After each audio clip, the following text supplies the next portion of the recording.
Bismillahirrahmanirrahim.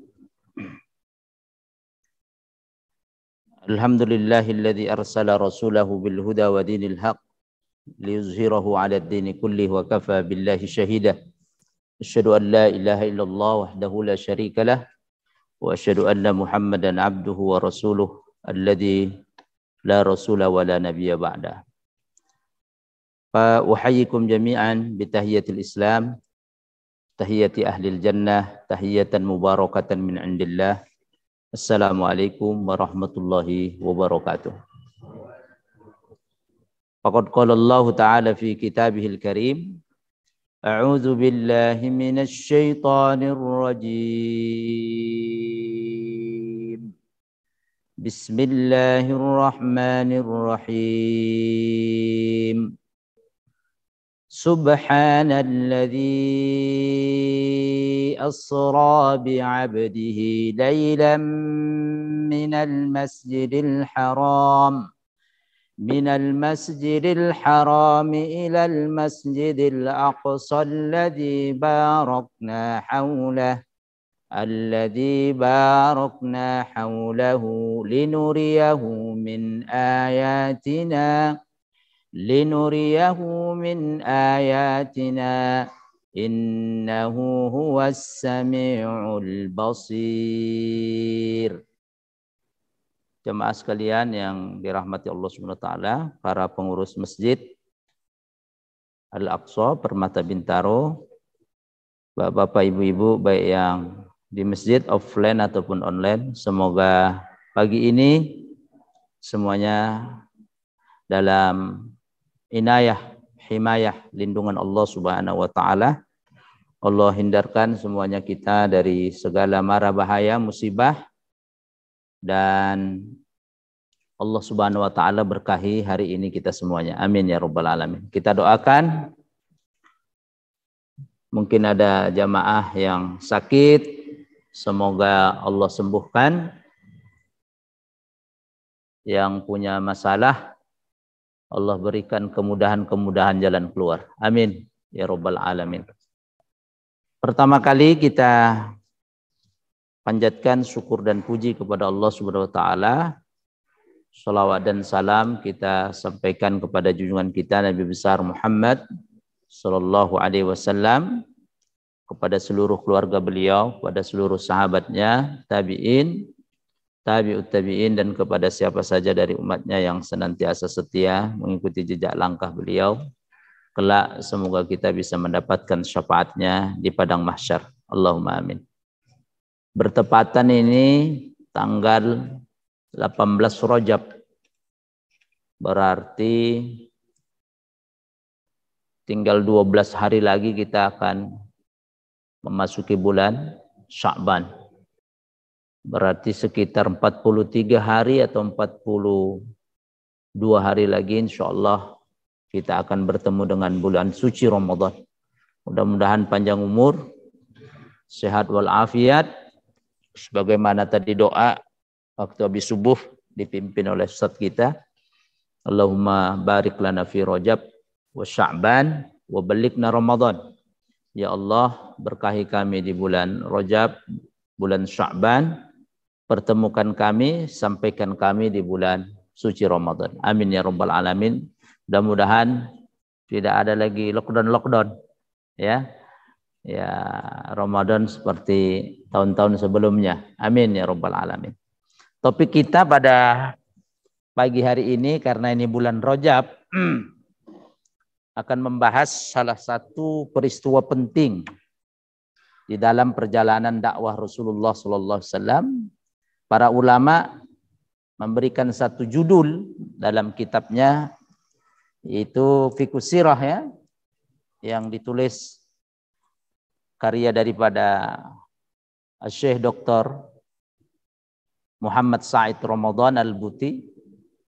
Dalam halaman 146 beliau memberikan satu penjelasan yang dahsyat, yaitu mukjizat Al-Isra wal Mi'raj. Ya, mukjizat Isra Mi'raj. Jadi bulan Rajab. Ya, kadang-kadang jarang orang membahas kata-kata depannya mukjizat. Ya kan? Paling Isra Mi'raj gitu aja. Nah, tapi beliau tambah kata-kata mukjizat Isra dan Mi'raj. Bapak Ibu jamaah sekalian yang rahmat Allah Ta'ala, ada dua hal besar, dua hal penting yang melatar belakangi sebelum terjadinya peristiwa mukjizat Isra dan Mi'raj ini. Ini penting sekali ini. Ya, ada dua kejadian besar, peristiwa penting yang melatar belakangi nanti terjadinya mukjizat Isra dan Mi'raj yang diberikan Allah Subhanahu wa taala kepada Nabi kita Muhammad SAW. Ya, bisa diingat-ingat dan dicatat. Satu, peristiwa ini terjadi pada tahun ke-10 menurut jumhur para ulama, ya, Ahlus Sirah, terjadi pada tahun ke-10 daripada Bi'sah. Ya, kerasulan Nabi Muhammad SAW. Berarti Nabi Muhammad SAW umur berapa waktu itu? Umur 40 dapat wahyu. Ini terjadi tahun ke-10-nya. Berarti umur 50 Pak Haji. Ya. Satu peristiwa penting, peristiwa besar yang melatar belakangi nanti terjadinya Isra Mi'raj adalah di tahun ke-10 dari kenabian itu, Rasulullah SAW ditinggal wafat ibunda kita tercinta Ummul Mukminin, istri beliau yang bernama Khadijah. Ya. Selang 1 bulan 5 hari kata para ulama, wafat lagi yang menjadi tameng. Apa namanya? Bodyguard. Sehingga orang-orang kafir Quraisy sungkan mengganggu Nabi secara fisik. Selang 1 bulan 5 hari oleh para ulama sirah disebut paman beliau wafat, Pak. Bayangkan istri beliau wafat 1 bulan 5 hari, paman beliau wafat. Ya. Bagaimana dua sosok ini, Ummul Mukminin Khadijah, istri beliau tercinta di mata Nabi dan paman beliau. Oleh para ulama sirah disebutkan di sini minimal ada beberapa alasan. Ya, sangat terpukul Rasulullah SAW. Yang pertama Bapak Ibu, Khadijah itu di mata Nabi SAW kanat waziratan sidqin alal Islam. Beliau menjadi orang yang pertama kali dari kalangan wanita bangsa Arab, ya, penduduk Mekah yang memeluk Islam. Pertama kali, awwalum ra'atin dakhala fil Islam. Ya, bahasa balaghahnya di sini wazir, menteri, menteri kebenaran. Berarti yang membenarkan dakwah Nabi SAW.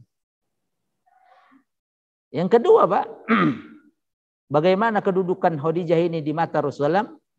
Yashku ilaiha Rasulullah sallam wa yajidu indaha unusahu wa salwah. Khadijah ini tempat curhat Rasulullah SAW. Tempat curhat. Ya, ketika curhat Rasulullah SAW yajidu indaha unusahu wa salwah. Mendapatkan ketenangan, mendapatkan inspirasi baru. Ustaz, saya mau contoh. Bagaimana Rasulullah SAW curhat dengan Ibunda Khadijah. Waktu umur Rasulullah SAW menjelang 40 tahun, disebutkan dalam sirah oleh para ulama, Rasulullah sering ke Gua Hira, ya kan? Berada di Gua Hira. Pas umur 40 tahun dapat wahyu Iqra. Nabi kan gundah gulana, ketakutan. Siapa yang datang itu? Sampai mendekap Nabi 3 kali. Hadisnya panjang, Sahih Bukhari. Ya, kemudian Rasulullah dibimbing oleh malaikat Jibril, singkat A'udzubillahi minasyaitonirrajim, bismillahirrahmanirrahim, Iqra bismi rabbikal ladzi khalaq, dan seterusnya. Kemudian Rasulullah SAW dapat wahyu itu sampai ke rumah, Pak. Bagaimana kondisi Nabi waktu itu? Secara kejiwaan, ketakutan, berkeringat, sampai kemudian Rasulullah SAW menyuruh Ibunda Khadijah sebagai seorang istri, zammiluni, zammiluni. Ya kan? Selimuti dia aku, selimuti, selimuti. Tengok. Usai siuman, Usai Rasulullah SAW sadar, Rasulullah SAW cerita. Jadi Khadijah ini tempat curhat Rasulullah SAW, tempat berbagi. Itulah ibu-ibu, bapak, ibu-ibu yang offline atau online, suami itu kalau curhat didengari juga. Jangan hanya istri tok yang ingin mau curhat. Tengok Rasulullah SAW. Rasulullah ceritakan, saya tadi didatangi siapa saya tidak tahu. Siapa itu sesungguhnya? Apa yang akan terjadi setelah ini pada diri saya tidak tahu. Apa kata Ibunda Khadijah? Tengok ini.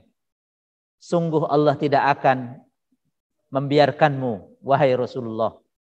Engkau orang yang suka membantu orang yang lemah. Menyambung tali kekeluargaan silaturahim. Allah. Membela orang-orang yang haknya dizalimi. Sungguh Allah akan menolongmu. Wow, tenang Rasulullah. Setelah itu bukan hanya di situ Ummul Mukminin, Pak. Ini cerita dulu sebelum nanti Isra Mi'raj terjadi, Pak.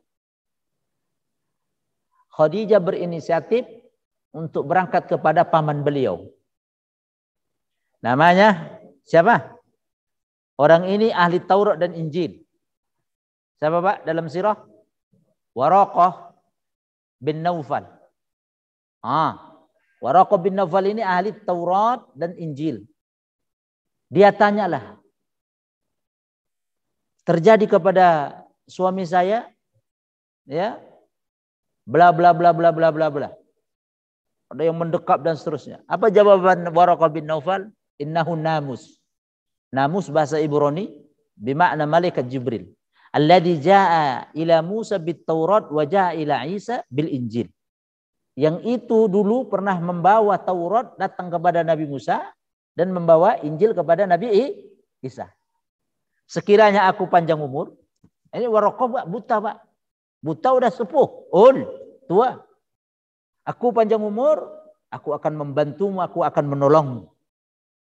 Tak lama kemudian para ulama sirah mengatakan dalam riwayat sahih, enggak lama mungkin 1 bulan kurang, Waraqah bin Naufal dicabut oleh Allah, wafat. Ya, bagaimana inisiatif sepak terjang Ibunda Khadijah ini. Dibesarkan hati Rasulullah, setelah itu datang kepada orang yang ahli. Ya, sungguh ya, apa yang kau alami dulu pernah dialami oleh Musa dan Nabi Isa, mendapat wahyu dari Allah. Paslah pada waktu usia beliau 40 tahun dilantik menjadi rasul. Bapak Ibu jamaah sekalian yang rahmati Allah Ta'ala, yang ketiga Khadijah, Ibunda Khadijah di mata Rasulullah adalah wanita yang soleha, yang mendermakan semua kekuatan finance harta beliau. Karena beliau orang saudagar, ayahnya adalah pedagang besar, Khuwailid. Kita tahu trading waktu itu di zaman itu adalah Mekah dan Syam. Ya, Ibunda Khadijah ini mewarisi daripada trading perusahaan perdagangan besar ayahnya Khuwailid. Maka disitulah hikmah pernikahan Rasulullah SAW dengan Ibunda Khadijah. Semua Allah setting, Pak. Ya, Nabi Muhammad umur 25 tahun dapat 40, secara akal tidak mau. Tapi situ hikmah ilahiyah. Maka sebaya Rasulullah SAW waktu itu penduduk orang-orang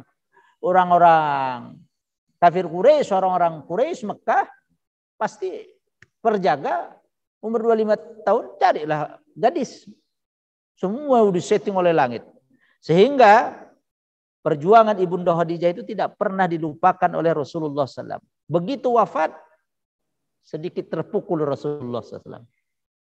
1 bulan 5 hari kemudian, ya, Abu Thalib paman beliau wafat. Bagaimana sosok Abu Thalib di mata Rasulullah SAW? Apa posisi beliau di mata Rasulullah SAW? Karena adudan. Adud ini, Pak. Ini bahasa kinayah. Apa ini adud? Bemper, pundak. Berarti bodyguard. Tak ada yang berani mengusik Rasulullah. Ya kan? Wahirzan fi amrihi. Hirzan menjadi pelindung. Nasiran lahu ala qaumi. Menjadi pembela, penolong Rasulullah SAW kalau ada apa-apa yang terjadi di tengah-tengah masyarakat Quraisy ketika itu. Wafat tahun itu, Pak. Luar biasa. Ini peristiwa pertama. Peristiwa yang kedua yang melatar belakangi nanti terjadinya mukjizat Isra dan Mi'raj para ulama sirah kemudian menyebutkan dalam banyak kitab-kitab sirah adalah kondisi di mana Rasulullah SAW setelah wafatnya Ibunda Khadijah, Abu Thalib tadi, dan kita sudah terangkan bagaimana posisi Khadijah di mata Rasulullah SAW ketika dakwah-dakwah awal, bagaimana Abu Thalib.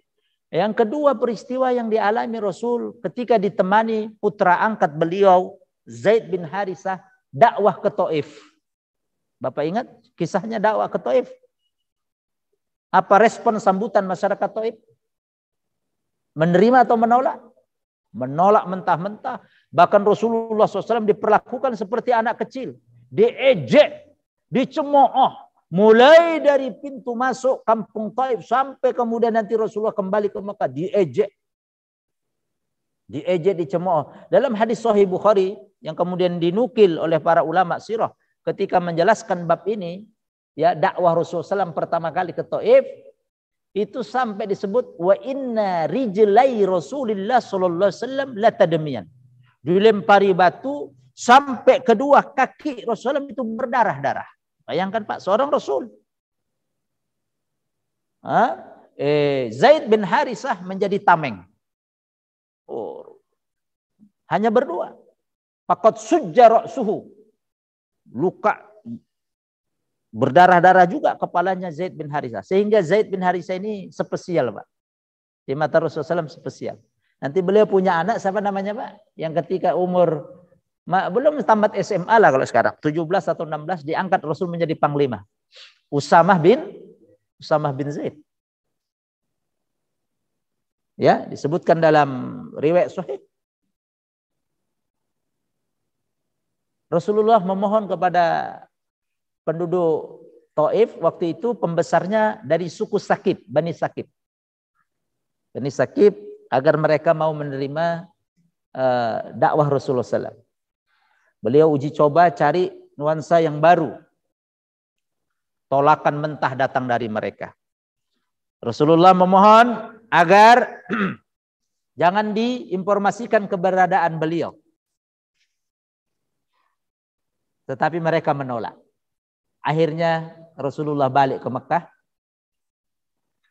Di tengah perjalanan itu istirahat sejenak Rasulullah di kebun kurma miliknya Utbah bin Rabi'ah. Masih ingat? Saya ulas sedikit. Satu-satunya yang mendapat hidayah adalah penjaga kebun ini. Siapa namanya? Masih ingat? Adas. Rasulullah bersandar di bawah korma, kemudian berdoa kepada Allah, curhat. Allahumma inni asku. Ya Allah, sesungguhnya aku adukan kepadamu ya Allah. Ya. Da'fa quwwati, lemahnya kekuatanku ya Allah. Wa qillati hilati, sedikitnya usaha-usaha, lompatan-lompatan cara-cara yang saya berikan untuk berdakwah, menyeru penduduk Taif untuk beriman kepadamu ya Allah. Wa hawani 'alan nas, lemahnya saya di hadapan mereka. Ya Arhamar Rahimin, wahai Allah zat yang Maha Rahman, yang Rahim, pemurah. Anta Rabbul Mustada'afin, engkaulah Tuhan orang-orang yang lemah. Wa anta Rabbi, engkaulah Tuhan. Curhat, kecapean Rasulullah SAW. Masih berdarah Pak kakinya. Dari kejauhan, dua orang putra pemilik kebun Utbah bin Rabi'ah tersentuh hatinya. Dia tidak tahu ada orang siapa ini. Nampak lelah, capek. Ditemani siapa tadi Pak? Zaid bin Harisah. Sehingga dua orang laki-laki anaknya Utbah ini kemudian menyuruh penjaga kebun, ya, namanya Adas, untuk memberikan kepada Rasulullah SAW qatafan minal inab. Inab itu anggur. Ya. Qatfan itu setangkai anggur. Rasulullah SAW kemudian diberikan ini dan Rasulullah memakan anggur itu karena itu hadiah pemberian. Rasulullah tidak menerima zakat atau sedekah. Tapi kalau hadiah beliau terima. Sebelum beliau mengkonsumsi anggur itu, Rasulullah SAW baca Bismillah. dalam hadis ini. Fata'ajjaba Adas, Adas ini kaget. Bismillah. Innahu qaula ahli hadzal bilad. Ini ucapan pernah saya dengar dari penduduk kampung saya. Terjadi dialog, Pak, dalam riwayat yang panjang. Faqala lahu Rasulullah sallallahu alaihi wasallam, Rasul kemudian berkata, min ayyi baladin anta? Ente dari negeri mana? Ana min Nainawa, kata si Adas. Saya dari Nainawa. Sekarang ada salah satu provinsi di Syam, di Suriah. Apa kata Rasulullah SAW? Innahu qaryatu rajulin salihin, Yunus bin Matta alaihi salam. Di kampungmu ini dulu ada seorang soleh, seseorang yang soleh namanya Yunus bin Matta. Tengok, Pak, terjadi dialog yang dahsyat. Penjaga kebun ini kemudian kaget. Dia tidak tahu kalau yang diberi anggur ini atas perintah majikannya adalah Rasulullah SAW. Dia tanya, wa ma adraka ma Yunus bin Matta? Apa yang kau ketahui tentang Yunus bin Matta itu? Apa jawaban Rasulullah SAW? Disebutkan dalam sirah. Zalika akhi. Atau dalam riwayat lain, innahu akhi. He is my brother. Dia saudara saya. Abang saya. Kana nabiyan. Yunus bin Matta adalah seorang nabi dulu. Wa ana nabiyun mursal. Aku juga seorang nabi. Allah. Tengok, Pak, terjadi dialog. Satu-satunya yang mendapat hidayah masih Islam ini orang. Kemudian ada siapa yang beliau lakukan, Pak? Oh, berarti ini nabi terakhir ini. Wa kana nasraniyan. Ada sini seorang Nasrani. Apa yang dilakukan? Fa'akkaba ra'sa Rasulullah sallallahu alaihi wasallam wa yadayhi wa ka'bayhi wa qadamaihi. Adas kemudian mencium kepala Rasulullah SAW, mencium dua tangan Rasulullah SAW, dan mencium dua kodam, telapak kaki Rasulullah SAW. Pak Aslam, kemudian dia mendapat hidayah masuk Islam. Satu-satunya yang dapat hidayah. Apa tadi namanya, Pak? Adas. Singkat cerita, Rasulullah SAW dari kebun itu kemudian masuk ke Mekah. Dari Thaif ke Mekah lumayan kan jalan kaki. Waktu itu naik onta, jalan kaki.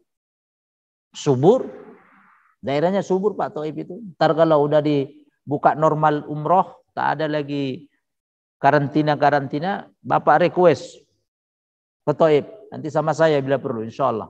Bareng-bareng kita ke sana. Napak tilas. Rasulullah SAW sebelum masuk Mekah itu sholat 2 rakaat. Ya, yang itu sekarang dibilang, Bang Anton, Masjid Jin. Masjid Jin. Nah, di situ sholat beliau malam 2 rakaat. Datang rombongan jin mendengarkan bacaan Rasulullah SAW. Dan masuk Islam jin ini. Itu yang disebut sekarang Masjid Jin. Itu yang diabadikan oleh Allah Subhanahu wa taala dalam surat Jin. A'udzubillahi minasyaitonirrajim. Bismillahirrahmanirrahim. Qul uhiya ilayya annahu istama'a nafarun minal jinni faqalu inna sami'na qur'anan ajaba yahdi ila rusdi fa'amanna bih wa lan nusyrika bi rabbina ahada. Ya, katakan Muhammad, sesungguhnya diwahyukan kepadaku bahwasanya ada sekelompok. Nafar itu sekelompok, nafar. Satu kloter, satu rombongan jin yang mendengarkan bacaan Rasulullah SAW, bacaan Quran ketika salat, kemudian mereka fa'aman nabi, beriman kepada Allah Subhanahu wa taala. Itulah yang disebut dengan jin muslim. Ya, kalau mau bedah tentang perjinan dunia jin, baca aja surat Jin, jelas di situ. Secara global dibagi 2, ada jin muslim, ada jin kafir. Kalau jin muslim beriman. Setelah kemudian usai Rasulullah SAW sholat, jin ini kemudian kembali kepada komunitas mereka dan mendakwahkan, Bang. Ya, Pak, mendakwahkan untuk jin-jin tadi beriman kepada Allah Subhanahu wa taala. Singkat cerita, Bapak Ibu, jemaah sekalian rahmat Allah taala, Rasulullah mau masuk Mekah. Zaid bin Harisah kemudian berkata, wa kaifa tadkhulu Makkah ya Rasul? Bagaimana mungkin engkau bisa masuk Mekah lagi? Wahum akhrajuk, mereka mengusirmu ya Rasul. Tengok, Pak. Di sinilah penting Pak, penting pelajaran yang sangat penting antara dialog Rasulullah SAW Zaid bin Harisah dengan Rasulullah SAW. Ini kan kondisi terjepit Pak. Mentok di Taif ditolak, mau masuk Mekah sudah dikeluarkan. Gimana ini? Faqala lahu Rasulullah SAW. Rasul kemudian berkata kepada Zaid, ya Zaid, ya Zaidu, wahai Zaid, innallaha ja'ilu lima tara farajan wa makhrajan. Sungguh Allah akan memberikan jalan keluar apa yang kau lihat, yang kau saksikan sekarang. Kondisi kita. Sini Pak ada apa Pak?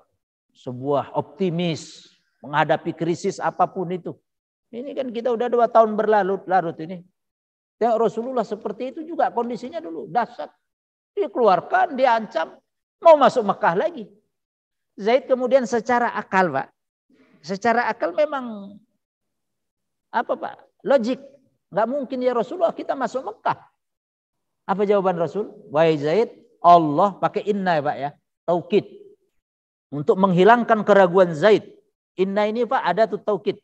Dalam ilmu balaghah ya untuk menghilangkan ya rasa khawatir atau rasa ragu, tidak yakin. Itu pakai taukid 1. Kalau orang yang mungkir mengingkari kabar biasanya taukidnya 2 sampai 3 itu Pak. Nah, ini 1 saja karena Zaid ragu. Ya mana mungkin ya Rasulullah. Li izalati syak. Untuk menghilangkan keraguan maka redaksinya ya Zaidu innallaha ja'ilun lima tara farajan wa makhrajan. Wahai Zaid, sungguh Allah akan memberikan jalan keluar solusi apa yang kau saksikan sekarang. Wa innallaha sungguh Allah nasiru dinahu akan menolong agamanya ini. Wa muzhiru nabiyahu dan membela nabinya. Itu jawaban Rasulullah SAW ketika Zaid secara akal Pak. Memang nggak masuk akal. Itulah kekuatan Allah SWT. Nggak mungkin kita bisa masuk, engkau masuk ya Rasul. Mereka akhrajuk, mengusir kalian. Mengusirmu ya Rasul. Apa kata Rasulullah SAW? Ya Zaidu innallaha ja'ilun lima tara farajan wa makhrajan. Wa innallaha nasiru dinahu. Wa innallaha muzhiru nabiyahu. Allah akan membantu menolong agamanya dan Allah akan memenangkan nabinya. Apa yang terjadi Pak? Apa yang terjadi Pak? Rasulullah SAW menyuruh satu orang dari suku Huza'ah. Suku Huza'ah.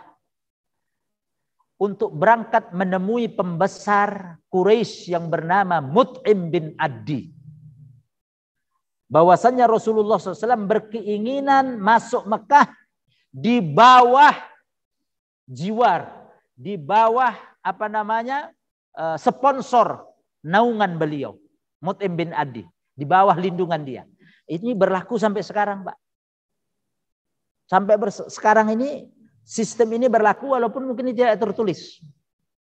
Contoh Bapak datang ke sana airport, Bapak kenalan orang baik dengan syekh atau pengusaha, telepon, Bapak dijemput akan dipermudah proses-proses di imigrasi. Karena di bawah jaminan dia. Jadi Rasulullah SAW masuk Mekah ketika dalam kondisi itu di bawah jaminan namanya Mut'im bin Addi. Orang Mut'im bin Addi orang terpandang. Keinginan Rasul kemudian diijabah. Ya, diijabah oleh Mut'im bin Addi, akhirnya Rasulullah SAW bisa masuk Mekah. Kalau orang udah di bawah jaminan seseorang, tidak boleh diganggu harta dan darahnya. Siapa yang ganggu, dia akan berhadapan dengan penjamin itu, Pak. Namanya kalau sekarang, Pak, sponsorship atau kafil. Siapa kafilmu di Saudi? Kafilmu di Kuwait siapa? Kafil itu yang menanggung di bawah jaminan dia. Dan ini dulu konteksnya zaman dulu begitu. Ya. Allah gerakkan hati Mut'im bin Addi setelah mendapat satu keinginan Rasulullah SAW dari seseorang yang diutus oleh Rasul dari suku Huza'ah. Akhirnya Rasulullah alhamdulillah selamat bisa masuk kota Mekah. Bapak Ibu jamaah sekalian yang rahmat Allah Ta'ala, kejadian-kejadian itulah yang kemudian melatar belakangi ya terjadinya peristiwa Isra dan Mi'raj, mukjizat Isra dan Mi'raj. Allah nampakkan kebesaran Allah Subhanahu wa taala. Melebihi 2 orang yang wafat tadi, Khadijah dan paman Nabi sallallahu alaihi wasallam. Tidak ada apa-apanya. Terjadilah Bapak Ibu peristiwa Isra dan Mi'raj itu. Kalau Isra-nya sudah dibacakan Ustadz kita tadi rakaat kedua salat subuh. Surat 17 ayat 1. Itu diabadikan oleh Allah Subhanahu wa taala dalam surat Al-Isra. A'udzubillahi minasyaitonir rajim. Bismillahirrahmanirrahim. Subhanalladzi asra bi'abdihi laylan minal masjidil haram ilal masjidil aqsa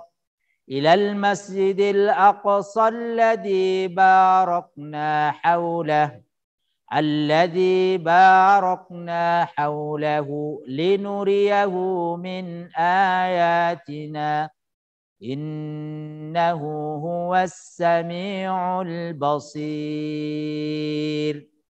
Maha suci Allah. Maha suci Allah. Menunjukkan keagungan kebesaran Allah. Dimulai dengan tasbih. Maha suci Allah. Alladzi asra, yang memperjalankan bi'abdihi, hambanya. Jadi hambanya di sini maksudnya Rasulullah Nabi kita Muhammad sallallahu alaihi wasallam. Lailan, di malam hari. Makanya kalau berjalan di malam hari, Bapak Ibu, baik yang online ataupun offline, dalam bahasa Arab kalimatnya asra. Sara yasri, berjalan di malam hari. Kalau asra yusri, memperjalankan di malam hari. Itu berlaku timingnya hanya malam, Pak. Jadi sebelum pagi, malam. Malam ini ibadah Isya, dah. Makanya disebut asra. Dari mana Rasulullah SAW diperjalankan malam hari itu? Minal Masjidil Haram, dari Masjidil Haram di Mekah, ilal Masjidil Aqsa, ke Masjidil Aqsa, berada di Palestina, di Al-Quds. Tolong di searching Google, Pak. Zaman segitu kendaraan transportasi yang digunakan adalah oleh bangsa Arab camel, onta, nakoh, atau ibil, ya, kuda atau keledai. Makanya disebut mukjizat transportasi waktu itu. Dari Masjidil Haram ke Masjidil Aqsa, Bapak Ibu, itu kurang lebih, kalau tidak salah tolong dibantu Pak Rosadi, 1.309 atau 1.329 kilometer. Bintaro Banyuwangi lah kurang lebih. Lebih. Bintaro ke Bali. Zaman segitu. Tolong dibantu jarak Masjidil Haram Masjidil Aqsa gitu aja. Kalau nggak salah 1.300-an atau 1.200 sekian. Pak, hanya bisa semalam dan Nabi naik lagi ke langit. Tengok, Pak. Allah nampakkan kebesaran Allah. Alladzi barakna haulahu, yang kami berkahi di sekeliling Masjidil Aqsa. Kebetulan kita ini masjidnya juga masjid apa? Al-Aqsa namanya. Masya Allah, pendiri masjid ini mungkin punya latar belakang sendiri dulu. Menamakan masjid kita Masjid Al-Aqsa. Di Kudus juga tempat saya dulu nyantri, ada masjid namanya Masjidil Aqsa. Menara Kudus itu nama masjidnya Masjid Al-Aqsa. Saya lama di sana. 4 tahun saya nyantri di sana. Tahun 94 sampai 98.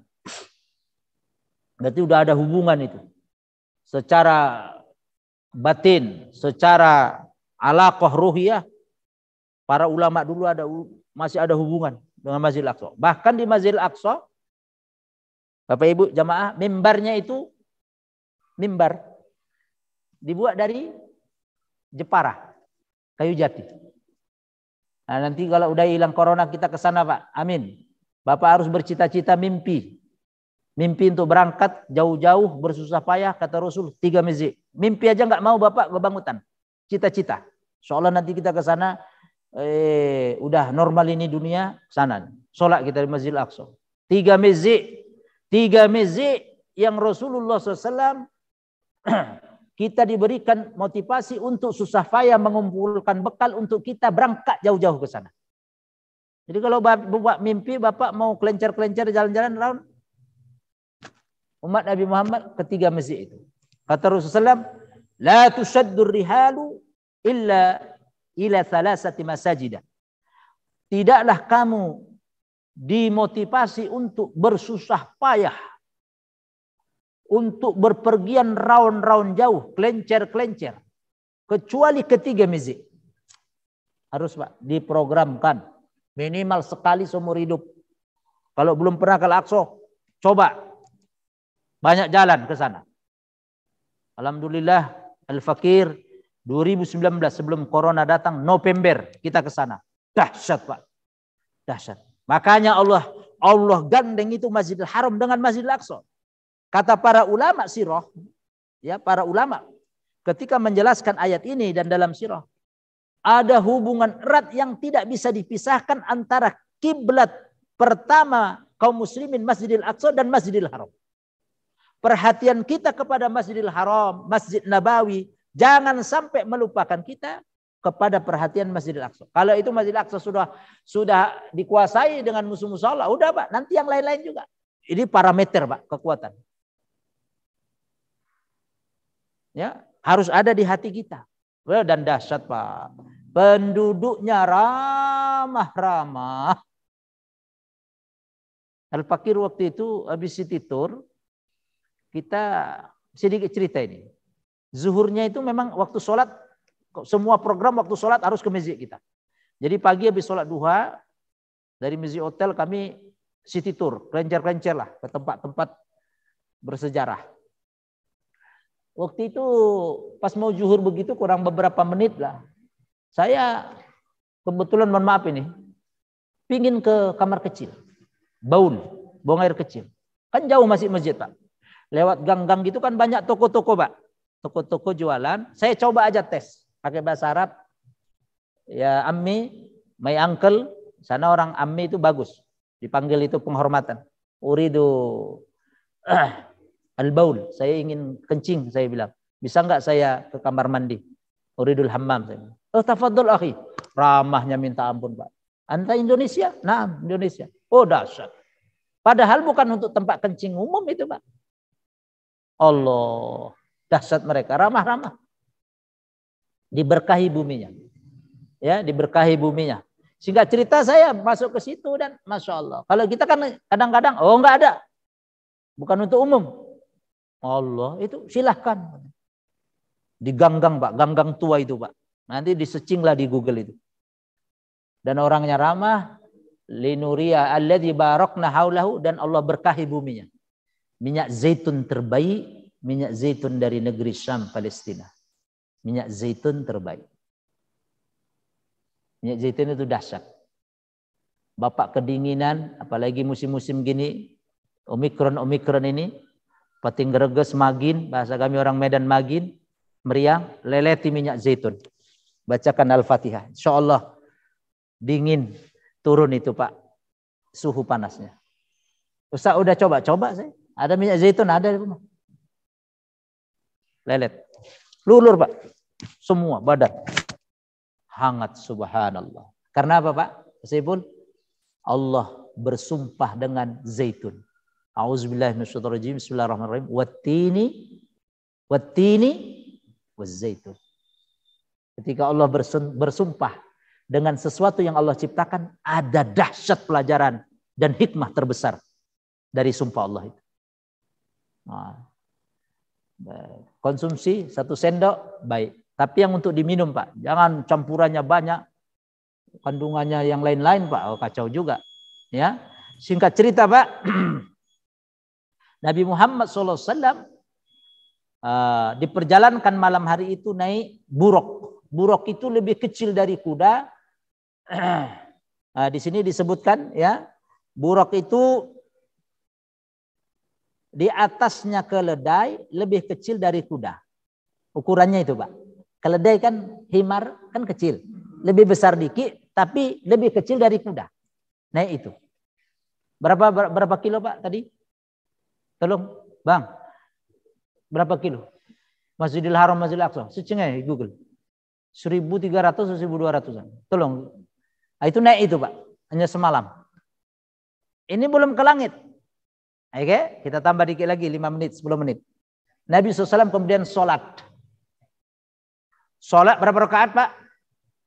Dua, beliau tambat buruknya di tembok yang sekarang disebut dengan tembok ratapan. Sesungguhnya itu bukan tembok ratapan. Di tembok itulah Rasulullah tambat ikat buruk. Saya dengan jamaah sudah ke tembok itu. Kita tengok mereka menyaksikan ibadah. Bang, kertas-kertas ini diselempitkan, masukkan ke batu-batunya itu. Oh, masuk ke situ pemeriksaannya dahsyat, Pak. Laras panjang, cenet-cenet. Kita ingin saksikan. Jadi hanya dibatasi tembok, yang sini kaum muslimin, yang sini mereka, orang-orang Yahudi. Masuk ke situ, menengok aja. Tapi sebelum masuk pemeriksaan, wah super ketat, Pak. Saya tanya kepada guide lokal situ. Apa maksudnya itu? Kertas-kertas itu diselempit-selempitkan mereka banyak. Ibadah terus, ibadah banyak begitu. Pakai topi-topi itu, jauh panjang-panjang. Saya tanya, apa maksudnya itu kok banyak putih-putih itu kertas? Ustaz Irwan, itu mereka kirim surat kepada Tuhannya. Kirim surat. Kalau kita doa lah. Gitu. Masya Allah. Berapa kilo? Nah kan 1.200-an kan? Benar. Zaman segitu belum ada pesawat. Belum ada jet, belum ada helikopter. Hanya semalam sampai sana. Sholat 2 rakaat. Kemudian Nabi SAW diringkas dalam hadis Bukhari Muslim. Hadisnya hampir 1 halaman lebih. Tapi di sini oleh beliau diringkas. Naik ke langit 1, 2, 3, 4, 5, 6, 7. Peristiwa Mi'raj adalah naiknya Nabi setelah sholat ke langit. 1, 2, 3, 4, 5, 6, 7. Sampai beliau menerima perintah mandat sholat 5 waktu yang sebelumnya 50 rakaat. Ya, kemudian menjadi 17 rakaat hanya 5 waktu. Peristiwa Mi'raj itu, Bapak-bapak, Ibu-ibu, Allah abadikan. Kalau Isra-nya dalam surat 17 ayat 1, kalau Mi'rajnya dalam surat An-Najm. Surat 53. Bisa dibaca nanti ayat 1 sampai ayat 18. A'udzubillahi minasyaitonirrajim. Bismillahirrahmanirrahim. Wan najmi idza hawa ma dhalla sahibukum wa ma ghawa wa ma yantiqu 'anil hawa in huwa illa wahyu yuha 'allamahu syadidul quwa dzu mirratin fastawa wa huwa bil ufuqil a'la thumma dana fatadalla fakana qaba qausaini aw adna fa'auha ila 'abdihi ma auha ma kadzabal fuadu ma ra'a afatumarunahu ala ma yara walaqad ra'ahu nazlatan ukhra inda sidratil muntaha indaha jannatul ma'wa id yaghsha sidrata ma yaghsha ma zaghal basaru wa ma tagha laqad ra'a min ayati rabbihil kubra. Itu tentang Mi'raj. Dimulai dengan firman Allah, wan najmi idza hawa. Demi bintang apabila dia bersinar, ma dhalla sahibukum wa ma ghawa. Tidaklah sesat sahabatmu, maksudnya Nabi Muhammad SAW, tidak sesat dan tidak nyelempeng. Ini bantahan kalau Nabi dulu dituduh oleh buzzer Quraisy sesat. Model-model gitu udah banyak dulu. Kalau sirah kita baca udah ada, daur ulang aja sekarang. Dituduh ini macam ini udah ada dulu. Nabi dibantah oleh Allah, tidak sesat Nabi. Karena apa? Nabi dituduh oleh buzur-buzur Quraisy, tukang sihir, dukun, tukang tenun, ketempelan, kesirep. Dibantah oleh Allah. Wa ma yantiqu 'anil hawa. Nabi tidak pernah berbicara dari hawa nafsu beliau. yang keluar dari mulut Nabi Muhammad SAW, in huwa illa wahyu yuha. Kecuali tak lain tak bukan wahyu yang diwahyukan. Jadi semua perkataan Nabi yang keluar Bapak Ibu, ini keimanan kita. Keimanan kita sebagai pengikut Nabi Muhammad adalah wahyu dari Allah. Allamahu syadidul quwa, yang diajarkan. Tadi wahyu itu yang diajarkan kepada Nabi syadidul quwa. Sosok yang kuat, dahsyat, perkasa. Siapa Pak? Malaikat Jibril. Nggak mungkin Allah langsung. Allah mengutus malaikat Jibril. Malaikat Jibril dalam hadis sahih Bukhari Muslim, sayapnya itu menutupi ufuk barat dan timur. Itu sayapnya. Dahsyat ya, malaikat Jibril. Ini ada manusia kecil, pendek dan seterusnya. Solat kagak apa. Ini malaikat Jibril. Disebutkan oleh Allah malaikat Jibril itu dalam juz amma Pak, muta'in. Teruskan firman-Nya, muta'in sama amin. Sosok yang taat dan bisa dipercaya. Malaikat Jibril. Ini manusia. Apanya malaikat Jibril? Tidak ada apa-apanya kita, Pak. Mungkin diginikan dikit kepasan, udah bisa sampai nyebrang laut gitu. Nah, itu yang membawa wahyu tadi, malaikat Jibril. Masya Allah. Ya, sampai Nabi ke Sidratul Muntaha, kemudian beliau Shallallahu Alaihi Wasallam menerima perintah wahyu. Sholat. Keesokan paginya Pak, pagi Nabi sudah sampai Mekah Pak. Bapak-bapak yang latar belakang fisika, MIPA atau kimia, mohon maaf. Berapa kecepatan cahaya itu? Bapak, berapa kecepatannya? Mana Pak Meril? Pak Meril mana Pak Meril? Berapa juta itu? Itu berapa kecepatan Rasulullah ke sana itu juga? Apakah kita naik pesawat itu 3.000 kaki di atas permukaan laut itu udah langit satu? Belum Pak, belum ada apa-apanya.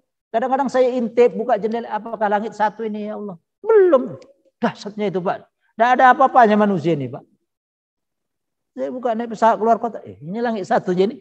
Tidak ada. Allah. Hanya semalam Pak.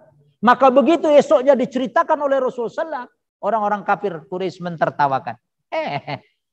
Kalau kau sampai Masjidil Aqsa Muhammad, berapa jumlah tiang Masjidil Aqsa?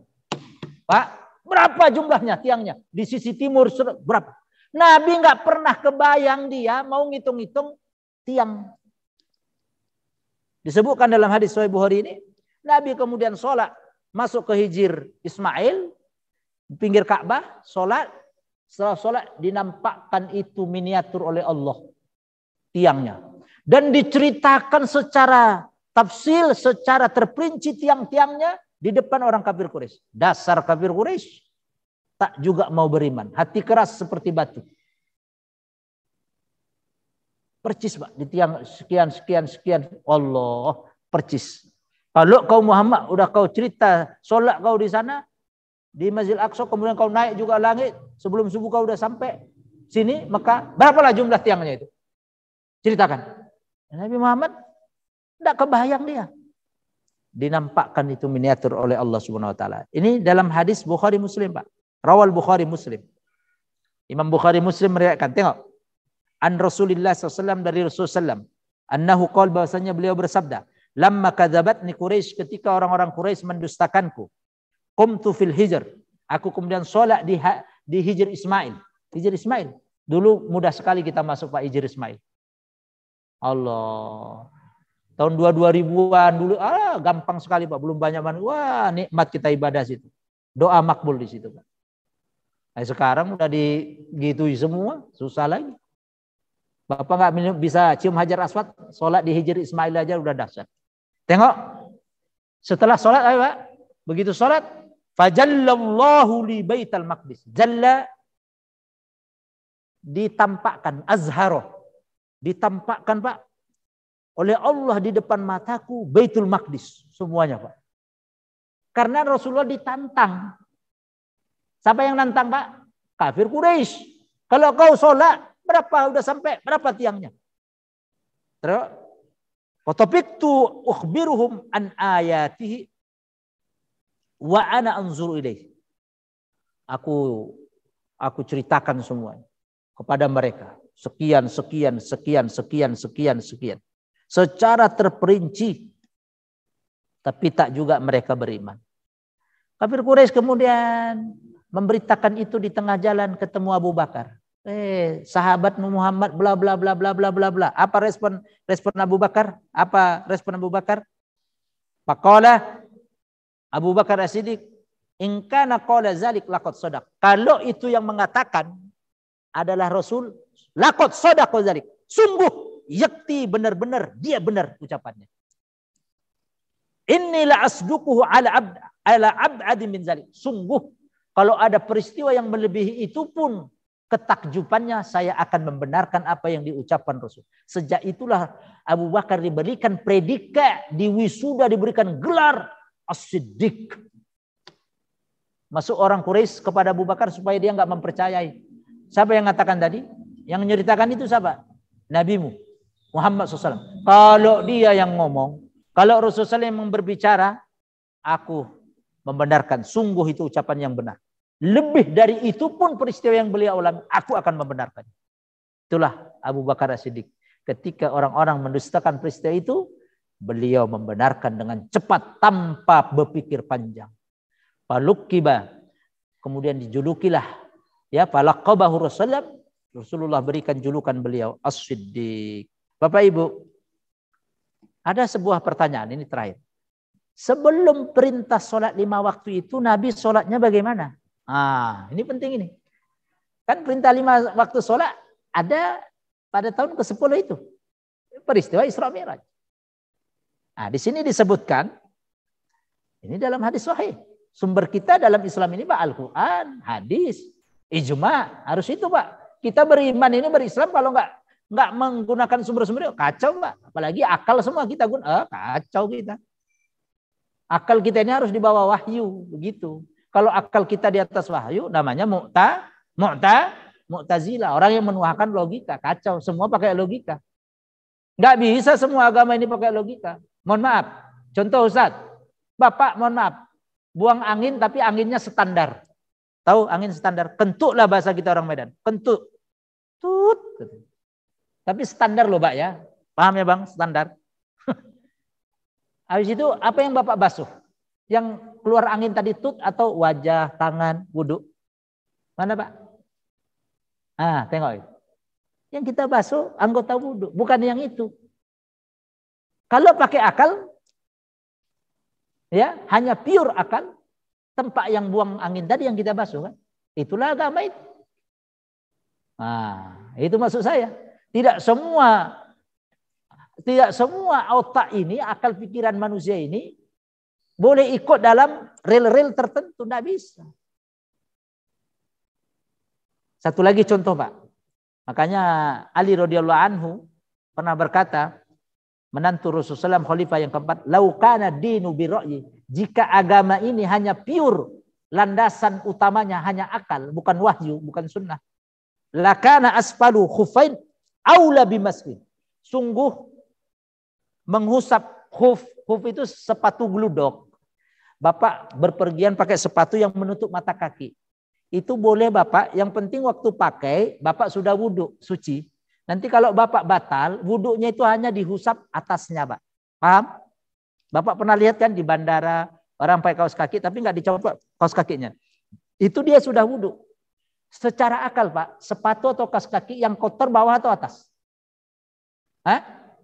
Bawahnya. Makanya Ali mengatakan sungguh bawahnya khuf itu lebih utama diusap, dibersihi. Tapi agama mengatakan atasnya saja, ininya Pak, atas. Mohon maaf, nggak bisa saya angkat kaki. Ini kaki, ini kan bawahnya. Yang diusap ininya. Bukan ininya. Kalau pakai akal ininya kan, tengoklah itu. Makanya begitu kita berislam ini, beragama ini. Jangan diotak-atik. Ini zaman fitnah. Makanya Rasulullah SAW sebelum peristiwa Isra Mi'raj, paginya ditemui malaikat Jibril, diajarkan kaifiyat tata cara sholat. Wa fi sabihati lailatul Isra. Ya, pada waktu pagi malam Isra ja'a Jibril, datang kepada Rasulullah Jibril, wa 'allama Rasulullah SAW kaifiyatas salati wa awqatiha. Rasulullah SAW ajarkan tata cara salat dan penentuan timing, waktu-waktunya. Zuhur jam sekian, asar jam sekian. Jibril yang mengajarkan. Oke? Wa kana alaihi salatu wassalam, adalah Nabi SAW qabla masyru'iyyatis shalah, sebelum turunnya kewajiban perintah salat 5 waktu, Nabi ngapain Pak? Salatnya berapa kali? Ada yang tahu jamaah? Ibu-ibu yang online? Bapak-bapak yang offline di sini? Berapa rakaat Nabi salat? Sebelum ada salat 5 waktu. Kalau ada orang tanya begitu gimana jawabannya? Kana yusolli rak'ataini fis sabah wa rak'ataini fil masa. Nabi salat 2 rakaat di waktu pagi, 2 rakaat di waktu sore. Kama yaf'alu Ibrahim alaihi salam, sebagaimana dikerjakan oleh Nabi Ibrahim. Turun perintah 5 waktu, dihapus itu tadi. Jelas Pak? Bapak Ibu jamaah sekalian yang rahmat Allah Ta'ala, mudah-mudahan kajian kita bermanfaat. Kesimpulannya 1, jangan pernah kita melupakan Masjidil Aqsa. Ini penting sekali, poin terpenting dari kajian kita ini. Karena dalam Al-Quran tadi surat 17 ayat 1, Allah korelasikan, Allah hubungkan erat ya antara Masjidil Haram dengan Masjidil Aqsa. Pertanyaan saya, kalaulah Nabi Muhammad SAW dulu langsung mi'raj saja dari Masjidil Haram, Pak, ini serius saya, 2 rius, langsung aja mi'raj Pak, naik ke langit dari Masjidil Haram di Mekah ke langit 7. Allah mampu nggak kira-kira? Sangat mampu. Tetapi mengapa Allah perjalankan dulu ke Masjidil Aqsa? Apa hikmah di situ Pak? Apa rahasianya? Agar umat ini jangan lupa dengan Masjidil Aqsa, kata para ulama. Allah mampu, innallaha ala kulli syai'in qadir. Dari Masjidil Haram aja naik seret. Tapi mengapa 1000 berapa tadi? 1300 kurang lebih ya. 1300 kilometer dulu. Ini hikmah yang kedua. Jangan pernah melupakan Masjidil Aqsa. Dan ini Pak, lambang perjuangan kita. Kalau itu sudah jatuh, udahlah semuanya nanti bisa jatuh. Ya, mudah-mudahan Allah berikan keteduhan para murabitin, ya saudara-saudara kita yang menjaga Masjidil Aqsa di sana. Amin ya rabbal alamin. Dan kita berharap semoga kita bisa masuk ke sana nanti sholat dengan insyaallah memerdekakan Masjidil Aqsa. Amin. Alhamdulillah kalau kita Asia Tenggara masih bisa mudah masuk ke sana. Untuk orang Arab susahnya minta ampun. Enggak, mereka no entry, enggak bisa masuk, Pak. Kita alhamdulillah masih Allah mudahkan. Itu nikmatnya orang Indonesia. Ya. Insyaallah bercita-cita nanti kalau mau berangkat dengan kita silahkan. Ya, insyaallah normal kita buat program ke Masjidil Aqsa insyaallah. Ya, kita ke Egypt, ke Kairo, ke Nil, ke Iskandariyah, ke Yordan, Patra, ke Wadi Rum, ya, umatnya Nabi Syuaib, ya, kemudian kita ke Palestina. Ya, tempat lahirnya Nabi Isa. Kemudian kita di mihrabnya Ibunda Maryam, mihrab tempat pengimaman yang paling bawah. Ibunda Maryam berdoa, ya, beliau besar di situ, Masya Allah. Kemudian kita ke kota yang paling rendah. Kota yang paling rendah di dunia ini namanya Jericho. Bapak searching di Google. Paling rendah. Itu suburnya minta ampun. Nanti ada paket-paket alur-alurnya di mana saja kita. Dan kita napak tilas nikmat. Oh, apa yang kita kaji? Oh ya. Kita lihat. Laisa man ra'a kaman samia. Bedo orang ingkang delok kambe orang ingkang mirengaken. Tak sama orang yang nengok langsung dengan yang dengar. Makanya harus menyaksikan. Ya, mudah-mudahan diberikan Allah sehat, panjang umur. Ya, insyaallah kita bisa ke 3 masjid insyaallah dengan izin Allah Subhanahu wa taala. Yang ketiga kesimpulannya, di atas kekuatan manusia masih ada lagi kekuatan Allah. Jangan takut. Tengok tadi. Khadijah wafat, Abu Thalib wafat, Nabi SAW mau masuk Mekah, nggak mungkin kata Zaid. Tengok. Innallaha balighu amri. Allah di atas segala urusan-urusannya. Ya, innallaha ala kulli syai'in qadir. Ya, Allah akan menyampaikan urusan-urusannya. Jadi jangan takut. Selama kita dalam keadaan benar, insya Allah akan membela kebenaran. Demikian kita tutup dengan doa. Subhanakallahumma wa bihamdika asyhadu an la ilaha illa anta astaghfiruka wa atubu ilaik. Terima kasih, mohon maaf. Nanti kita tanya jawab ramah tamah aja di sana. Keburu dingin nanti kopinya, kopi subuhnya. Ya, terima kasih. Yang mau sholat syuruk silakan sholat syuruk. Semoga panjang umur, Pak. Ya, sehat walafiat. Optimis tetap. Tengok Nabi tadi itu. Belajar optimis kita dari kisah-kisah tadi. Jangan kemudian ini Omikron Bapak ke masjid enggak, ya enggak semangat apa ketakutan mati. Jangan sampai. Ya. Billahi taufiq wal hidayah. Assalamualaikum warahmatullahi wabarakatuh.